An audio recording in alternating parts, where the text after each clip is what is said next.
आपल्या परिसरातील राजकीय, क्राईम व सामाजिक अपडेट जाणून घेण्यासाठी पाहत रहा स्टार वन न्यूज वर्तमान।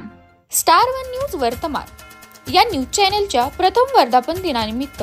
खानापूर आटपाडी विसापूर मतदारसंघातील शिवसेनेचे अधिकृत उमेदवार सुहास भैया बाबर आणि सांगली जिल्हा मध्यवर्ती बँकेचे संचालक तसेच आटपाडी विसापूर मतदारसंघातील लाडकी बहीण योजनेचे अध्यक्ष अमोलदादा बाबर यांच्याकडून स्टार वन न्यूज वर्तमान या वृत्तवाहिनीस प्रथम वर्धापन दिनाच्या हार्दिक शुभेच्छा। विटे शहरात मुख्यमंत्री आणि दोन्ही उपमुख्यमंत्र्यांचा दौरा 2 तारखेऐवजी 1 तारखेला होणार। सांगली जिल्हा तालुका खानापूर विटे शहरात टेंबू योजनेच्या 6व्या टप्प्याचे भूमिपूजन व शेतकरी मेळावा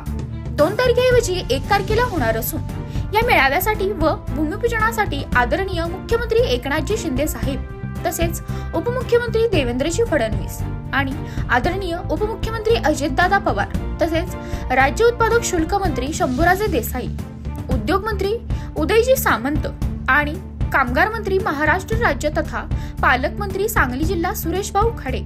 यांच्या उपस्थितीत टेंबू योजनेचे भूमिपूजन व शेतकरी मेळावा ते संपन्न होणार असल्याने खानापूर आटपाडी विसापूर मतदारसंघातील सर्वच शेतकरी बंधू भगिनींना मोठ्या संख्येने उपस्थित राहून या मेळाव्याचा लाभ घ्यावा असे आवाहन शिवसेनेचे अधिकृत उमेदवार युवा नेते सुहास भैया बाबर आणि अमोलदादा बाबर यांच्या वतीने करण्यात आले आहे। स्टार वन न्यूज वर्तमान